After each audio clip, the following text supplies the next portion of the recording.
If you were an Animorph, what animal would you transform into? It's a great question. A sea lion. And what's the animal that you wish you could transform? Because there's the honest, reflective like, oh yeah, I'm this, but Right.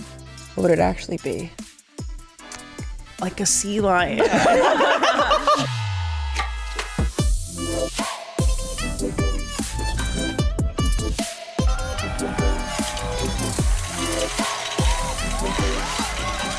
Welcome back to House of Maher, a Wave original. Today's episode is sponsored by K18. Help yourself to whatever's in the fridge. The Wi-Fi password is Twizzle, all caps. We have a few house rules here you should know. Girls are magic. Reading is hot. And so are you. I'm Alona, and my perfect New Year's Eve is, honestly, I'd say having a glass of wine and going to bed early. Ooh, very dad of you. I'm Olivia, and my perfect New Year's Eve is a Dutch style of eating called gourmette, which is basically like you cook your own food on a grill in the middle of the table, and that's that. Well, she stole mine. Oh. My name is Adriana, and that's also my ideal New Year's. It's just the best way to do it. I was trying to describe it to someone recently, and I blanked, and I was like, you know hibachi? It's like you're your own hibachi. And then I was like, maybe I should have found a different example. Right, Dutch hibachi. Dutch hibachi. Well, thank you everyone for tuning in this year. We've had so much fun. But if you were to tune in on YouTube, you can see the festive decorations we have. Mm-hmm. We have orange slices that we'll probably put in an Aperol Spritz later. And all sorts of fun things, and we all look amazing. So do our guests on the show today. Some fabulous people on this couch here. I know. And to give them an intro, our fourth and fifth Maher siblings are absolute legends who have earned 2 Olympic medals, 3 World Championship medals, and a spot in the U.S. Figure Skating Hall of Fame. And that's not all. You guys have really done a lot. After a 7-year break where they became best-selling authors, they've laced up their skates again for one of the most anticipated comebacks in sports. They are the first ice dancers of Asian descent to medal at the Olympics and the first sibling duo from the U.S. to do it. Welcome to the family, Alex and Maia Shibutani. Thank you for having us. Yay! Welcome home. Who's number 4 and who's number 5? Oh, You can be 4. No, well, You're because I'm older. older. But I think if age wasn't part of the question, I'd for sure be 5. Yeah, you would. Yeah. We just said Yeah. girls are magic, Yeah. and That here feels you right. are. It's kind of awkward. Right. that's just what it That's is. And the other one. Girls magic and Alex. And is here. Alex. Well, thank you for having us. As we were talking about New Year's, what is your ideal New Year's Eve?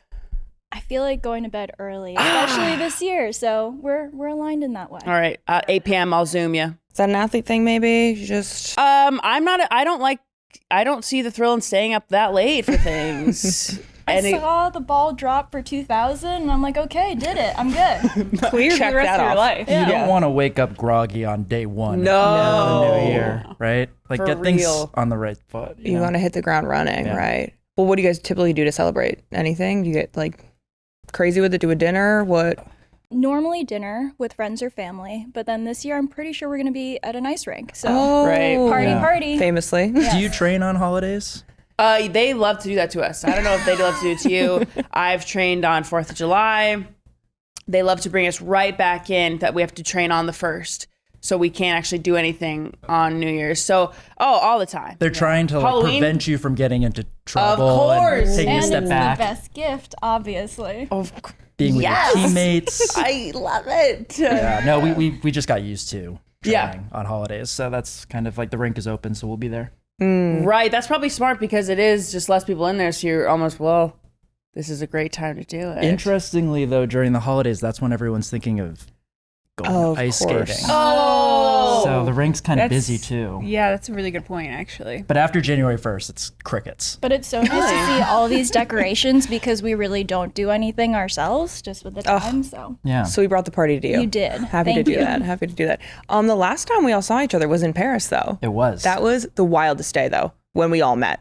Yeah. Alona's media day post medaling. You did so well. All of you did so well. Very impressive. Thank you. Someone was holding a sandwich Yep. that was That being was me. slowly consumed like- over the course of like And hours. I think I had a wine and a coffee for her, like ready to go Right. too. Yeah. You were fully prepped. Crazy. And you guys were there. You were doing photography for Team Yes. USA and content as well, or how was that for you guys? It was really fun to see the other side of being at the games and supporting Team USA on that side. So for us, our focus was trying to capture what we wish we had had in the moment, which was usually photos with your friends and family and just be helpful in any way possible.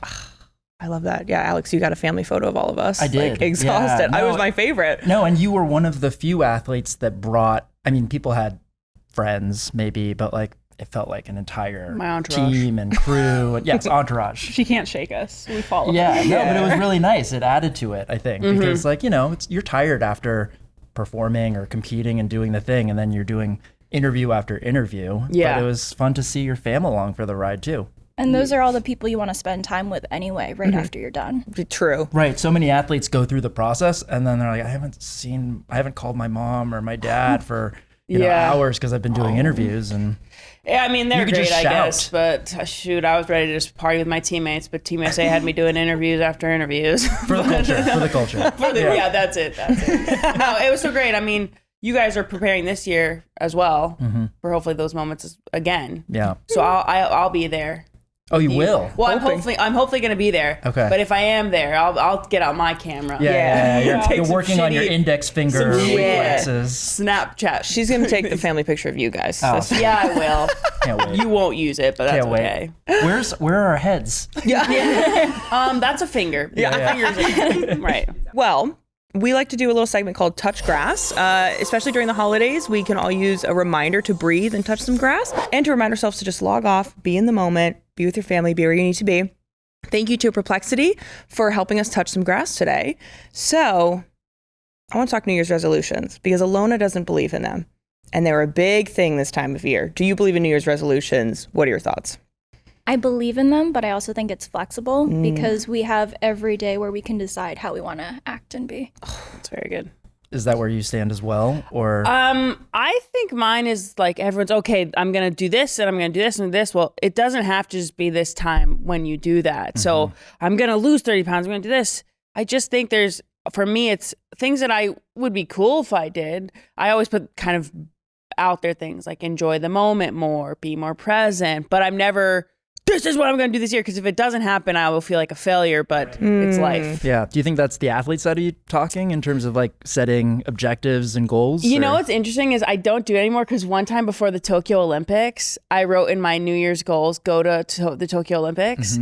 And then guess what happened? COVID. So now I don't write goals anymore. Too powerful. That ruined it for me. You're And that was the reason the Olympics didn't happen Yes. because I wrote in my goals. Yeah. She's saving us from future global pandemics. by Yes, not yeah, setting these exactly. The resolutions. power you hold. Thank you. Exactly. I don't know, Dre. I like them, but I also don't think you need to wait as well. Like I started like a few goals like in the fall and I was like, and then I can just continue them. Like I can rewrite them if I haven't completed it. But I think it's such a great time to just check in with yourself and like what you want. And I think also writing it down has a lot of power instead of just saying it as a physical reminder. But I also think people make them really quickly. They're like, oh, it's the New Year's. I gotta, what am I doing? Whereas like, I think if you slowly kind of collect them and then make it. Yeah, you're like setting yourself up for failure in that way, like Alona said. I get kind of a kick out of it. I love the like, it all changes tomorrow, like that kind of energy, and there you get this big burst of it at the start. But I have reframed my my resolutions into goals, and I keep like a running list where it's like, learn to ride a horse, maybe. Like, who knows if that happens, but Okay. it's on my list. Fantastical, sort of big ideas. Big idea, go to medieval times, like that kind of stuff, Oh, but wow. also Okay. journal every day. So nothing that I can really let myself down on. And if it doesn't happen, like maybe I'll learn to ride a horse the next year. So that's where I put it. So you're in the bathroom and the mirror is all foggy and you just write in big capital letters, Right. new me. New year, new me. Yeah, literally. Are you guys journalers? I type on my phone because works. my handwriting's terrible, so I wouldn't be able to reread anything that I wrote down, so that wouldn't be very useful. Counts. Yeah. I think we use our notes section, like we write down things that inspire us or things that we see. I don't do recaps of every day because I'm not that diligent with it. But back to the New Year's resolutions thing. Do we feel like it's a problem with sharing it publicly?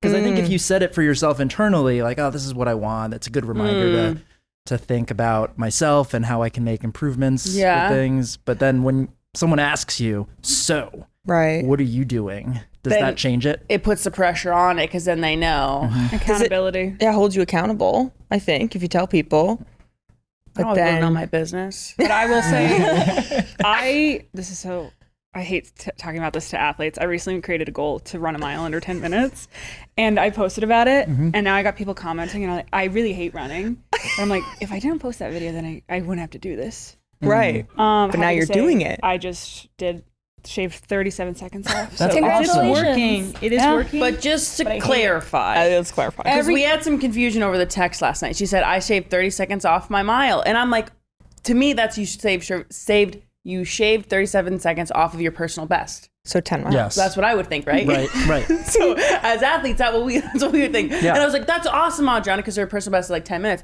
Well, let's go for 9 minutes after this. She's like, what are you talking about? I shaved 37 seconds off of my the 12-minute miles you just ran. I was like, what are you? And so they all think that I'm judging her. They were like, it was in a text chain. Olivia's trying to explain it. And then I was like, oh, okay, guys, what you gotta understand is when you say that, I think it's off your personal best. Right. Sorry, I don't know the logo. You don't know the lingo, the athlete lingo. But I was like, what don't are you- create goals for me. Yeah. This is my goal. But And with then- people knowing, I think people are most likely just supporting you and Yeah. cheering you Yeah, on, as opposed to exactly. you internalizing it and feeling like, oh, like there's pressure. Right. I'm glad I posted about it, and people are like holding me accountable because I'm like, okay, I'm doing it for them. You're doing it for them? No, fan for you. New Year's resolutions Right. for other people. Do it more for other people and their happiness, not mine. So do you each have maybe like a goal, resolution, a loose idea, theme of something you want to do going into the new year? I'm 31 now, and so I love being in my 30s. And one of the things that I really feel is that I'm discovering more who I am, so I want to stick to that path. Love. There's a lot of external noise all the time, but I'm starting to do a better job of listening to myself. So I'd like to continue. I feel that way too, being 30. I feel like I've learned so much of what doesn't suit me, and I'm trying to work so hard to make sure when I feel that, trust it, like lean into that and continue to navigate in that way. So that's a really good one. I like that. I liked being 31. Yeah? That was a good year. Yeah. Was it? I was Yeah. 31 once. As a 34-year-old heading into the mid-30s, I'm trying to cling to 31, but it's Right. getting further and further Okay. away. Yeah. God, let it go. Yeah. You're gonna be no, closer for to sure. 40 that's soon. good advice. I know, right? Well, boom. Shoves the mic away. Can we cut to commercial? This interview's done. But your goal? Well, that's what you get when you're the fifth sibling. Right. It's okay. My goal. I need to think about it a little bit. I know we've something been- you told me. Oh, what did I tell you? You said that you wanted to be more intentional about photography. Ooh. Okay. What does that mean?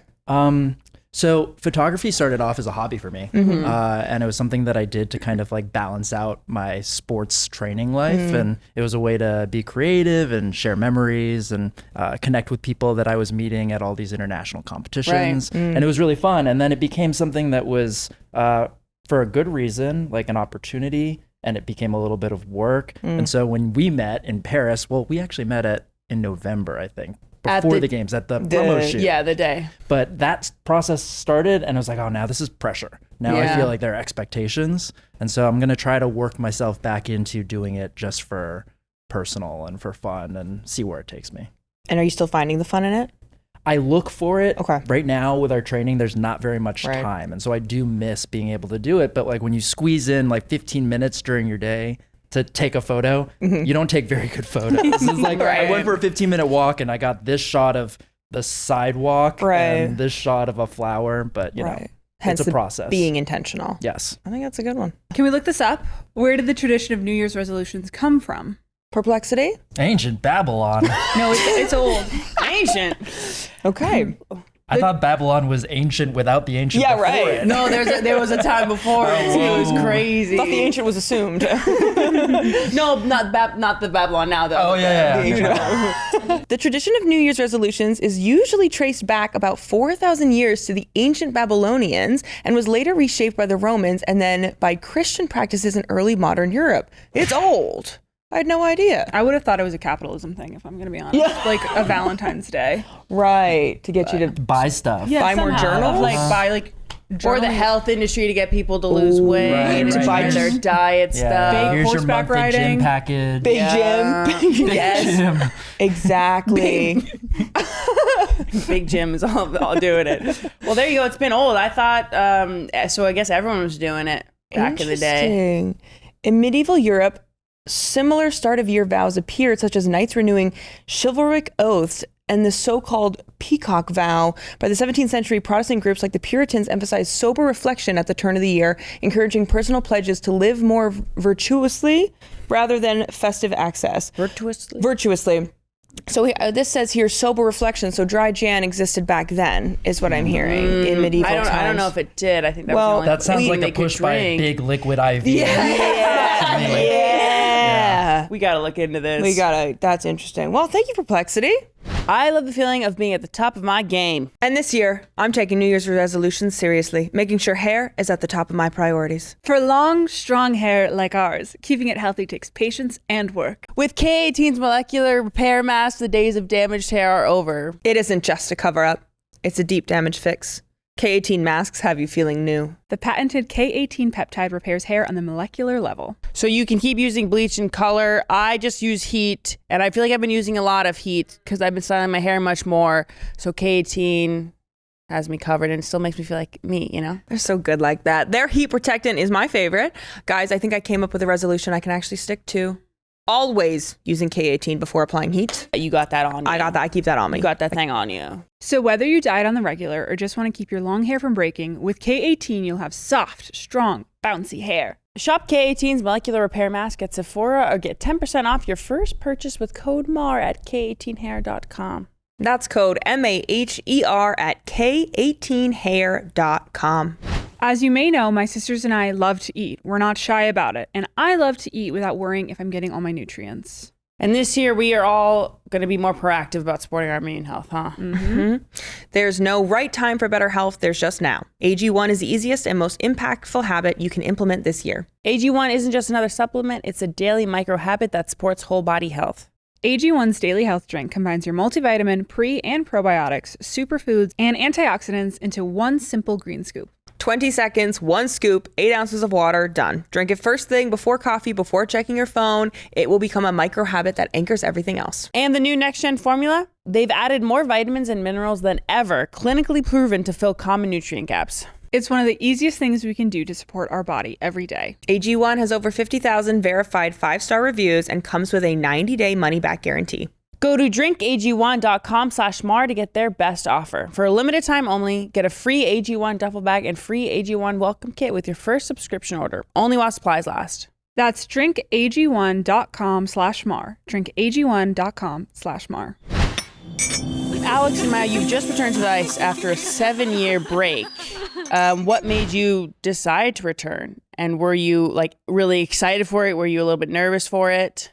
The last time we competed was at the Olympics in 2018. Oh my goodness. Following that, we never retired. We were still performing in shows and we were teaching seminars, also exploring other aspects of life.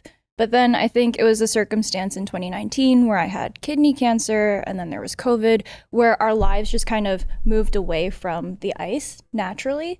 But then Alex had the really great idea to bring me back to the ice just to skate for fun. There was no pressure. At that time when he suggested that we get on the ice, it really wasn't to be training like we are now, but we just felt our own potential and the love of the sport.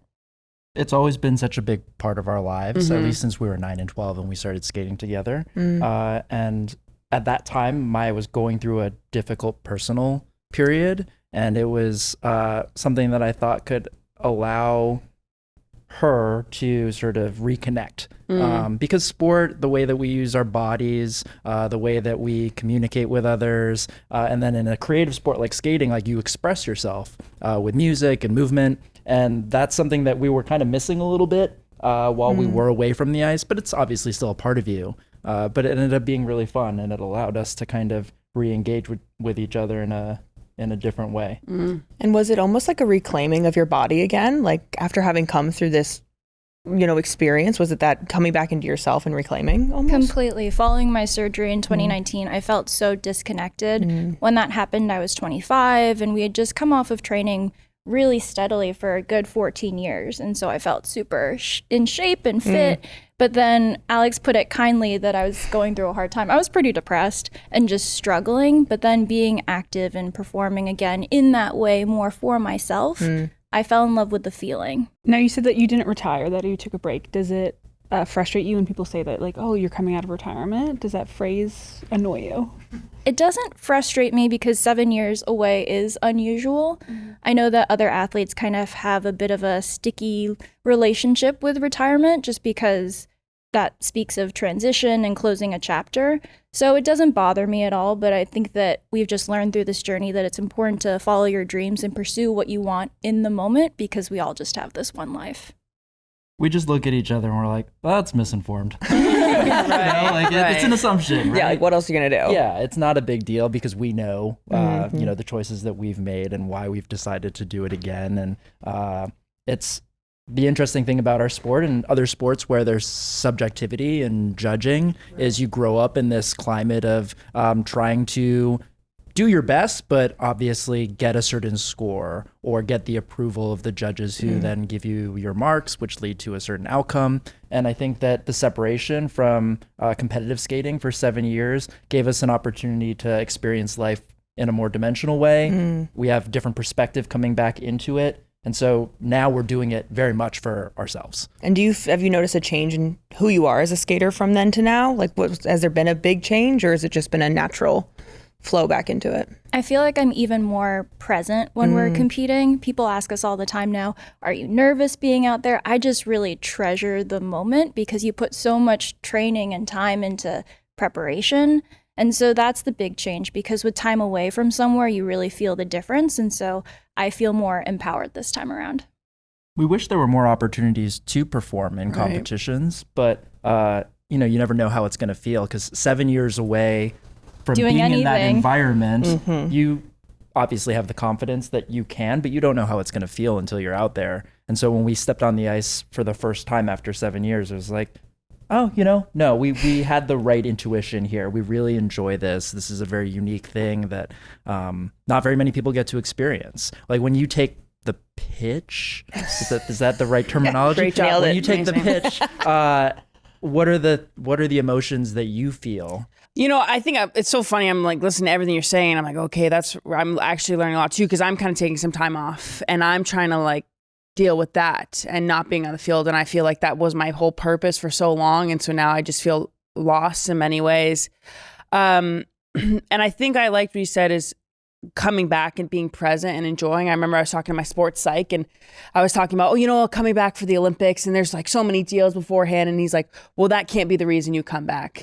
You have to come back because you absolutely love it, because you want to spend the moments grinding with your teammates, putting your body on the line, the bus rides and whatnot. And I thought that was a really good perspective to put it in because I think in both of our sports, who knows what's going to happen? You can be selected, you not. And so that was important for me is enjoy the process. And before games, I feel nervous, but I love feeling nervous because I think that I just say all the time, nerves mean I care. Nerves mean I want to do my best out there. And I don't know if you guys do it. So we have like a tunnel. So you wait in a tunnel before you go out for a game. And imagine the same as you're just waiting there. And then you go out there and then after you're probably a few seconds, you're like, okay, this is what I do. This is chill. But it's been an interesting time for me to not have rugby and not to express myself in that way. And I mean, for 7 years, you took time off. I hope that in this time I'll really realize, oh, this is just something I love to do. Because I did start to get tired of it. I was like, oh gosh, I got to go play a sport I love out in the sun with my friends all day. Oh gosh, that sucks. So I'm trying to reframe it. So it's lovely to hear you guys talk about that. Yeah, I think we all seem to understand the privilege and the opportunity that comes with pressure and the stress that relates to that. But one of the things that I think really helped us with our initial transition as we were beginning to not compete on a regular basis, starting 7 years ago, was allowing curiosity to take the wheel. Really moving into things with a beginner's mindset. And I get the sense that, having watched you on Dancing with the Stars and all the amazing challenges that you're taking on, the three of you just embrace it head on. And the beauty of being able to do that with family and you're taking the skills that you developed throughout your athletic career and translating them one way or another into everything else. Trying to. It didn't help me as much in the Dance with the Stars. You guys might kill it. You guys would eat that up. It must have. I don't know, man, because it's so different. Our sports, right, is you guys, you learn a routine. I don't do routine. So mine is whatever they do, I'm going to have to figure out what to do next and be reactive. So it was tough, but I think it's been so cool to do all those opportunities. Will you guys ever do Dance with the Stars? They'd make us compete against each other, Right. which I don't know how Do it. That'll be good. You'll level up again. Right. Well, if I Maia would am win. the fourth sibling, then maybe that's a good thing. Yeah. Right, Nice. right. I mean, ice dance isn't it kind of described almost as ballroom dancing on the ice in a way? The way that ice dance is shifted, it's more Oh. every type of dance, but on the ice. Oh, cool. But there is kind of a base through ballroom. Yeah. Can you explain it to us? Olivia explained it to me a little bit, but explain the different dances so people can understand a little more. Sure. In ice dance? Yeah. Okay, so in figure skating, there are 5 disciplines: ladies, men, ice dance, pairs, and synchronized skating.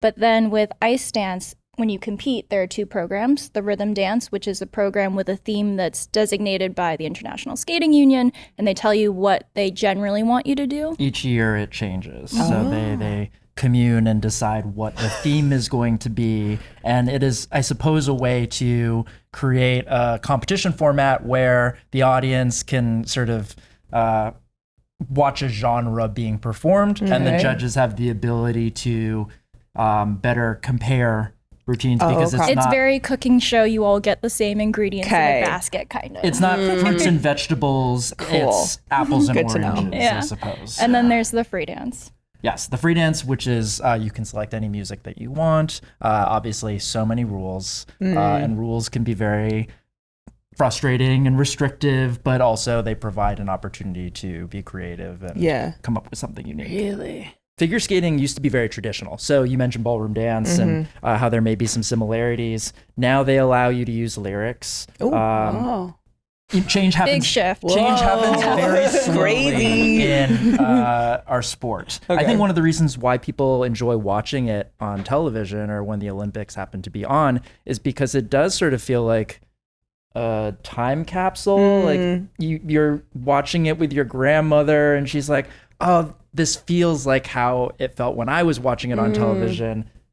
We like to try to shake things up though, like shake the snow globe a bit and add a couple of different elements in there. So for us, we're most inspired when we're creating stories and performing things that we have personal connection to. It's like you were saying, where you don't know what the outcome will be, but it's still about the process and how you spend every day. And so we really feel like we have to stand behind what we're creating. Yeah, when you have so little control on outcome and perception, it's better to just do something that you really love as opposed to reverse engineer something that you think will win or that you think people will. Receive well. Yeah. Interesting. And what do you have to do to qualify for Milan? We compete at the national championships in January. Yeah. So similar to gymnastics, or I think swimming does it, where it's right before.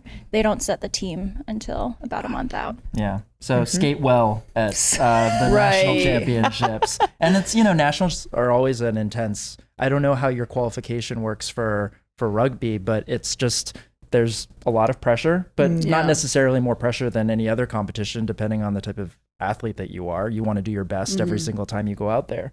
And so it's really just enjoying the experience together. And that's the different perspective that I think we're bringing into it now. Love that. It's similar to us, and I think somebody was recently, I was like, oh yeah, I'm going to try to go for the LA Olympics. He's like, okay, so you've made the team. I'm like, no.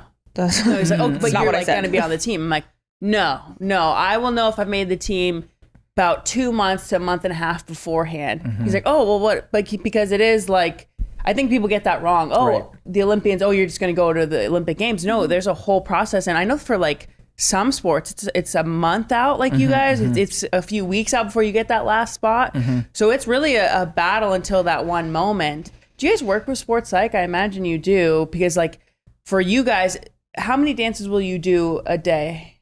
We're working on the 2. We're dancing all the time. right now. What kind of Right question now, is this is that? fun. They danced in the door. Yeah. Yeah, no, so in a competition, it's one program Right. each day. And so those 2 programs combine to lead to the final result. And how long will those be? The first one is 3 minutes, and the second one is 4 minutes. 4. We have similar sports. Mine is like, of course, longer, but it's a 14-minute game. So they're so short, and you have to really give it all. So I've really learned, again, how we've had to deal with pressure. I don't know if you guys do any like Mantras. I talk to myself a lot. I say words. I've been big into breathing. If you do any of that. Yeah, breathing's important. Yeah, crazy important. For life in general, but also mostly for sports. Mental, Do you say channeling. things out loud, or is it in your head? I do say things out loud. I'll say like words and whatnot and little mantras as I, like in the Olympics, as I'm going down the tunnel, I'll start just talking to myself, and I'm like zoned in, and then I'm breathing in the tunnel. And then as I get out there, I'm like, let's go. No, it's a real, and that's something that I'm sure developed over time for you. You found the things that worked, and sort of when I visualize what our process has become, your control and mastery of your mind and your body and synergizing everything into 14 minutes or everything into 3 minutes or 4 minutes. It's like knowing how to maybe pull the different levers. Yeah, it's like being a DJ and knowing exactly how to like crossfade into the next song, and just so that if you make mistakes over the course of your career where it's like, I was a little too amped up for that one, or I was a little too reserved and I could have used a little bit more energy. Right. But it's so nice for you that you have teammates. And I know that for me, I love having a teammate and a family member there with me, because it just makes everything feel even more grounded. I think it takes a lot of bravery to, in that anecdote, when you're saying like someone's like, oh, are you getting ready for the 28 Olympics? And you say yes, and they're like, oh, are you on the team already? A lot of people can't imagine committing so much time and energy to a goal or a dream that's so far away. I if we're talking about New Year's resolutions, that's just like a year ahead. But then we're talking 3-4 years in the future. But it's being able to separate, obviously, like you're a confident person, or we try to be confident people in order to achieve our dreams. But how do you take that confidence internally, but then also still be like, well, it hasn't happened yet, but I hope that it will. And I think the balance is you can be confident externally and have that inner confidence too.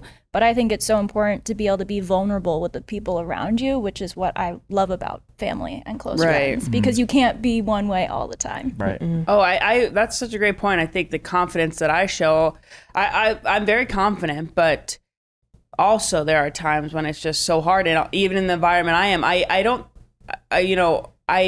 am a great rugby player and whatnot, but there are times when I'm like, am I gonna be able to get back to where I was, to the fitness I was? So it's definitely a balance, but having them and working with them, which is great. It can be tough at times. I mean, as I imagine you all know, but having a sounding board off of, but it's different because they don't do rugby. How is it doing the same sport with your sibling? I love it because we've been through so many ups and downs together. I think in 2019, that was one of the huge challenges for me, dealing with a personal health issue, because I felt isolated even though I had support around me. But as far as being on the ice together, there's so much communication and we just know each other very, very well. But at the end of the day, we have the same goal. So we always know that we're on each other's side. And it's not just the accumulation of positive experiences where it's like, oh, I've got this teammate where we've accomplished amazing things together. It's the times when things haven't gone well, or the BS that you deal with as an athlete, growing up in a sport and navigating all of the challenges and pressures that are associated with that. Like we have won together, we've lost together, we've learned together, and there's a real unique comfort in having that type of dynamic with a person who you've known, well, your My entire life. Yeah, right. and part of yours, whatever. and most of mine. So I think for us, it's like really cool to see what the three of you are doing too, because I don't know, we grew up assuming like, oh yeah, like siblings are close, and then you meet more people and they're like, yeah, are you going home for the holidays? It's like, no, I can't stand my siblings. Isn't that crazy when you hear that? The amount of people that are like, because I sisted your two alone, and like we all have this, we work together. People are like, I could never work with my sibling. I'm like, sucks to suck. Like,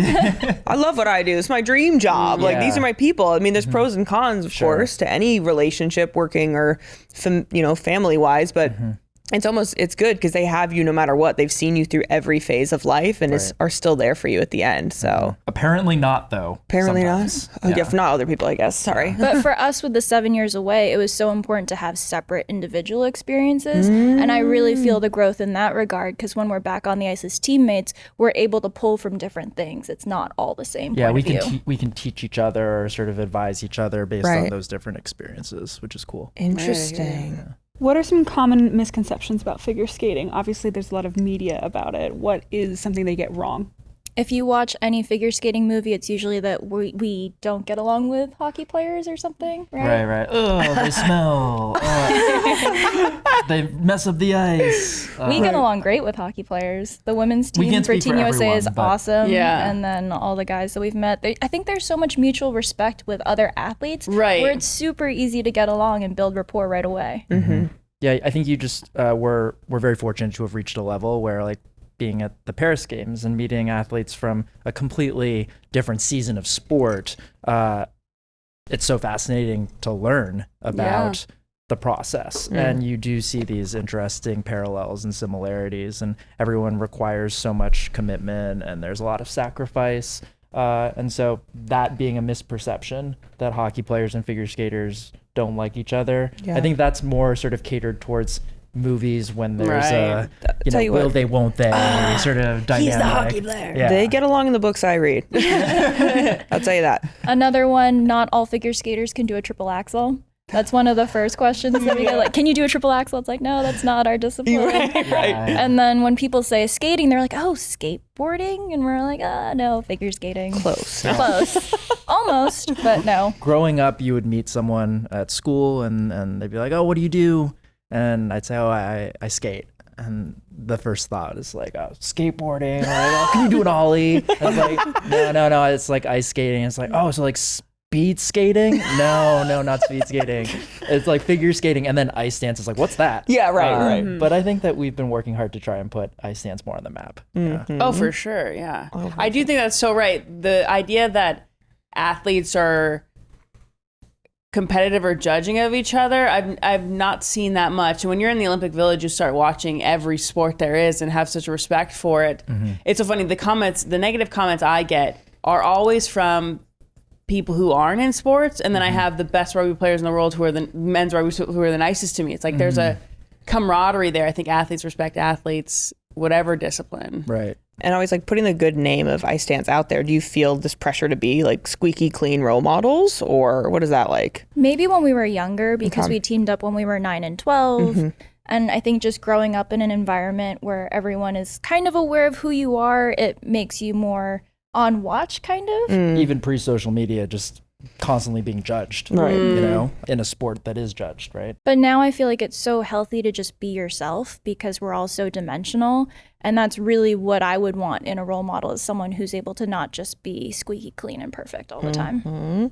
That's Alona's. Alona's like, sometimes she'll post things. She's like, well, I'm an adult woman. Like, I'm a role model, but also I am an adult woman who is her own person. I'm not going to dim myself to be what, you know, society thinks I should all the time. Yeah. Well, because there's a lot that comes with that role model title, and so much about being perfect and doing all this. And I'm like, I am great at that. Like, I'm a good person, but also there's stuff about me I wouldn't want you to replicate and all this. So I think I am a role model, but I think what people have attached to the term role model is perfection, never doing anything wrong. It's like, no, I get mad. I do all this. I've said the wrong things before. So I'm wary with that word. I do think I am one, but I'm wary with it. It's unfair. You're really great. Thanks.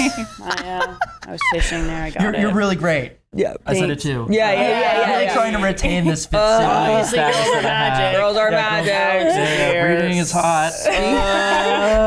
Speaking of girls being magic, Maya, do you feel like you're judged differently as a female athlete versus a male athlete?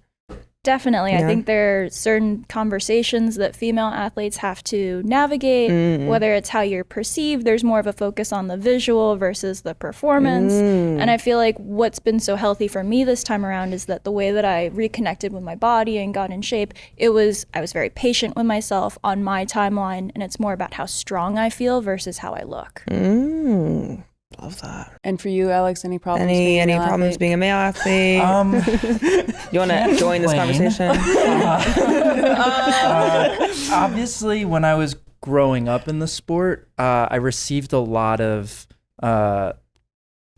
positive reinforcement. There's a lot of encouragement that gets directed towards young male skaters because people don't want to lose them to other sports. And there's maybe an awareness that if you are a male skater, you might be receiving negativity from other communities interesting. for being in the sport of figure skating. And so I was always like encouraged almost unfairly when Okay. I didn't deserve it. Okay. Like, I was winning participation medals because I was the only boy in the competition, and Maya was winning actual medals because she was good. She's putting in work. But people were telling me, "Oh, Alex, you did such a great job." So I'm sitting in the backseat with my like fake participation medal, being like, "Yeah, we're the same. We're both good at this." And when we started skating together, that was more the wake up call because it's like, "Oh, she's like so much better than me." Interesting. Yeah, but I mean, I don't think that there's really. It's unique that we're in a sport where men and women work together. Right. And then it's even more unique that we are siblings in this sport where there aren't very many. How is it when people compare the two of you? That was my thing growing up. I hated being compared to them. That was like my whole shtick. It was something that I always tried to like shove, but it feels inevitable when you guys are partners together. Has it gotten better? How do you deal with it?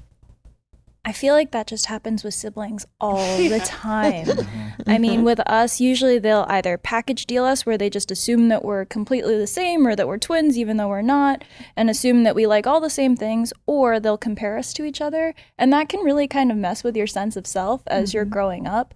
But it's really been taking the time to build our own relationships, find our own friends, follow our natural curiosities that I think have helped us better define who we are. Yeah, some of those identity things can really like set themselves on you or come from external places at a very young age, simply based on the assumptions that people make because of who's the oldest one or who seems to be the most outgoing in that particular moment. And that can kind of follow you through your life where it's like, oh, Alex is the outgoing one and Maya's the quiet one. Well, actually, Maya's only going to say something that's worthwhile when there is something to say, and Alex just runs his mouth all the time. Right. Like those types of things You and me both. are interesting to navigate. But we always have conversations about it and try to give each other the space to be individuals. And it's cool to be able to, be the Shibutani siblings or the Shib Sibs or whatever. And so we try to make the most of it. If people want to put us together and see us as a singular entity, it's like, okay, well then there's a power in that maybe. Alona asked earlier about, I'm now wondering, sports psychs, you say you do see them. Do you see one separately or ever together since you are a team? How does that work? We work with the same one, Okay. and we'll do team sessions, but then also individual sessions. Cool. Interesting. Yeah, it's really helpful to be able to Yeah. break that down because especially even with family, there are experiences that you go through in life or as an athlete in this case that people might not be able to relate to as much as they try. Yeah. And to be real with them opens up a window or a door to something that they could then become very concerned about. But it's just the reality of what your experience is. And someone who's professionally able to navigate that with you is like super important to have. But then when it comes to identity as siblings, I feel like we give each other the space to explore, but then also the support because we're able to have those conversations about, oh, how did that experience make me feel? Or what do you think? Or like I remember asking Alex, what do you think? Am I too quiet? And he's like, no, you're just very thoughtful. And so it's nice to have someone reframe the situation. Who for you. knows you and can see that. To be loved is to be known. We're going to do a quick lightning round, a Shib Sib lightning round. Ready? Yes. Go to coffee order. But how do we do this with two Say it at the people? exact same time. Oh, okay. Shout it into the mic. What are the Shout rules? it. I need rules. We'll do fourth sibling, then fifth sibling. Yeah. Okay. Yeah. Ice black coffee. Ice black coffee. Yeah, ice black. Hot black coffee. Okay, hot black Oh, coffee. interesting. Yeah. Interesting. Yum. Read into that. I'm done with this cold. What are you competitive with each other about? Are we competitive with each other? This is meant to be lightning When we round. were siblings. kids, it was dumb stuff. Okay. Like really dumb stuff. Like who could hit the elevator button first? Fair. Who could, Who But got to hit it? I think that we're competitive together about the things that we care about. Who is your favorite athlete, current fave skater? I mean, I feel like coming out of Paris, you're everyone's Don't look at favorite me, athlete. Maya. Yeah, hey. I knew they were going to say that stuff. No, it's true. Well, that's why because you asked the question. I was fishing again. I feel like there's been a real shift in athletes in this country, but it's really been led by female athletes. And I think that you just did such an amazing job of being authentically yourself. And that's what I love so much. Obviously, the player that you are on the field, but the person that you are. Yeah, and it's a shift that's taken generations. Like so Yeah. many athletes have been a part of it, but it felt like during a spotlight moment where Right. the world was really focusing on the games and Paris being such a spectacle, you really popped for being yourself and being real and excited about your sport, and then to see you carry it in with all this momentum into growing the game and being a strong voice for your community. It's awesome. And this isn't a lightning round answer, but we were behind the scenes. Lightning round is you were there. So we saw you with your family. We saw you when you were tired. We saw you with your teammates, and just the type of character that you showed in every situation. That's what you hope for. Clip that. I'll Clip cry. that one. That's beautiful. Remember that. Thank you so much, guys. Get back to them. Get back to the lighting round. Okay, best restaurant in LA. Should we give up our spots? You don't have to. I see people how who do you do feel that. about this? Like, I see people who TikTok and like, I was gonna gatekeep this place. Gatekeep it. Go ahead, gatekeep Don't it. if you love it, don't let the Never people mind. know. We won't Tell me judge you. offline. we can say a restaurant that we like that is people go there. Okay. We really like Major Domo. Major Domo's in Chinatown, north of downtown. I'm giving a geography lesson on Los Angeles now. David Chang is Yeah, I was gonna say it's David Chang's restaurant. I was like, hold They on. have a really beautiful patio. It's a nice place to go with friends. Okay. A lot of shareable plates and Sometimes we'll items. just go and have a nice dinner with each other. That's right. Most of the time we just go there together. That's Okay. what we do. We go to a lot of nice dinners just together. We do some of the most fun things, and it's just Us three again. Yeah. Once again. I love that. We got to go. How's your handshake? Are you a solid? Shit. Do you do solid handshakes, Alex? Yeah, it's a good handshake. Yeah, that's my pet peeve: bad handshakes. I'm like, you what's don't the? like weak. The or- fuck? What is that? Yeah. We judge people based on I do. Maya doesn't like. You don't like the. When people try and crush my hand? Yeah. Don't love that. Yeah. That's what I do when I do like a man my age. I'm like, Yeah. good. And I grab the upper arm too. And I'm like, good. Did ya? Mister? Yeah, right. I have to assert dominance early, is what I'm trying to say. Yeah. That was an amazing lightning round. Thank you for that. The holidays have been flying by. I actually cannot believe that New Year's is literally tomorrow. Oh my God. I have to pick a dress and figure out where we're going to be at midnight. our living room. Could it be our couch? Yeah. Whoa. Interesting. I'll get dressed up. I know Times Square always has a ball drop, but I was kind of confused.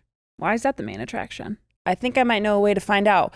Perplexity is an AI-powered answer engine that searches the internet in real time to give you fast, high-quality answers with sources. No chatbots here. Say you're curious about the origins of the New Year's Eve ball drop in New York City? You can ask Perplexity, and it will give you a detailed answer in seconds, complete with links to the latest sources, so you can easily verify information or dive deeper. Perplexity says in the 1800s, time balls were installed so ships could see a ball fall at a precise time each day to set their clocks. In 1907, the owner of the New York Times used that old time ball idea to create a lit ball that would descend from a pole in Times Square. It falls exactly at midnight to signal the start of the new year, so millions of people can experience the same exact moment together. Perplexity. Ask Perplexity anything at pplx.ai/house-of-Maher. We have authors in the house. Welcome, welcome. Maya and Alex wrote a series of children's books called Kudo Kids about siblings who solve mysteries together, as well as a book called Incredible, Asian Americans and Pacific Islanders Who Changed the World. Take us through your writing process. We were so fortunate that we were able to transfer working together in a form of storytelling on the ice to a different type of storytelling through writing. And so I'd say there was a lot of give and take and equal participation, which was fun. We both always loved reading growing up, and so writing kind of was just a fun next step. Yeah, we read a lot of the same books either at the same time. Raced through Harry Potter, for example. It's just one of those things that, you grow up with siblings and you watch a lot of the same stuff, you read a lot of the same things, and it occupies a lot of your cultural encyclopedia. Like, your personality is driven by these characters and these stories. And so it was really exciting to have this opportunity to intentionally create characters or tell the stories of real people from the Asian American and Pacific Islander community, where there wasn't a lot of representation for us when we were growing up in literature, and trying to create more depth to the bench of what kids now have accessible to them. That was definitely more of the mission-driven focus of it, but again, still being a really good time creating and conceptualizing There was these a lot stories. of purpose behind writing because we were thinking about the audience, but then it was also pretty healing, especially the nonfiction books where we were doing research about figures who are historic and contemporary from the Asian American and Pacific Islander community. That process definitely made me feel less isolated in my experience, because I think sometimes it's so easy to have a challenge and be like, I'm the only one who's ever gone through this in This is the so hard world. right now. Right. Yeah. But then you kind of have a better sense. And so to gift that information to the next generation was really fulfilling. And that's one of those things too, where, you know, a rugby match, or in our case, like a skating performance, they're meaningful in the moment, but as we sort of progress through this interesting phase of like technology and where can you find things to watch and how long is it actually there for, those things are not necessarily as permanent or as culturally stable, but a book is still something that can last. And so we're really proud of the work that we've done with our writing, because it feels like it will outlive anything that we've done. The skating is for us, but the books are for others. Have you guys started writing? Maybe doing some? I'm writing a book. That's awesome. I'm writing like a memoir autobiography. Okay. And I kind of found almost the same way, very cathartic to write.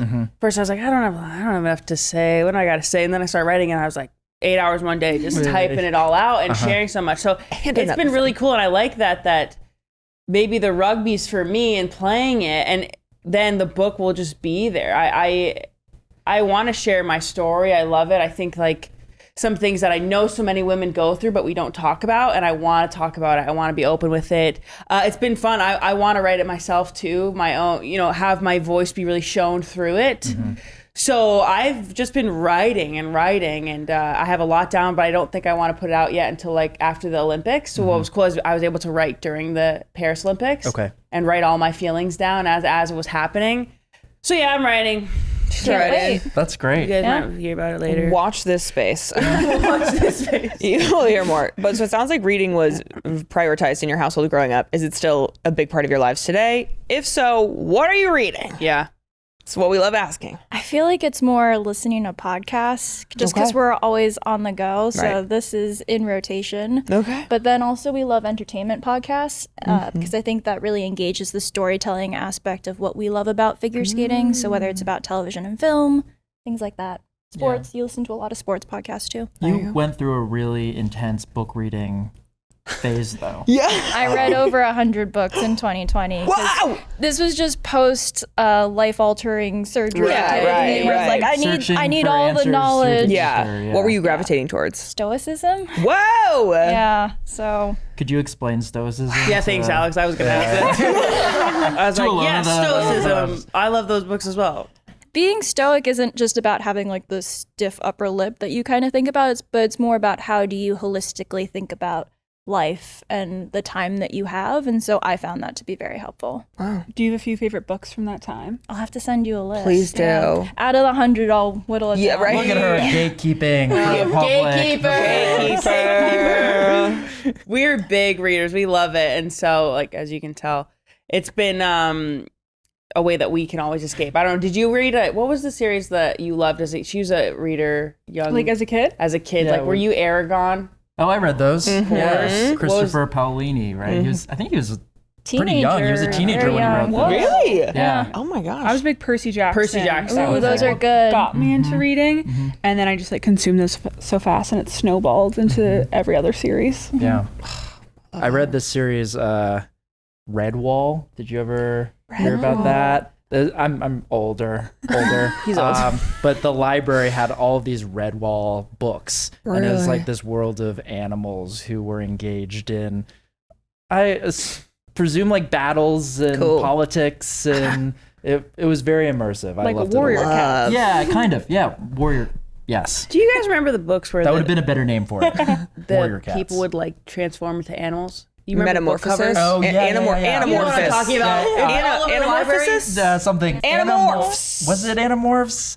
Yeah. And the cover was them, the like- covers were kind of eerie. Yeah. Yeah. It was I like- remember But staring at them. eye-catching, right? right. Eye catching. They knew what they were doing.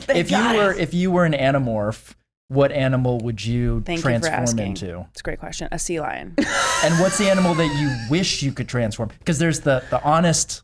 Reflective, like, oh Reflective yeah, I'm this, of you. but Right. What would it actually be? Like a sea lion.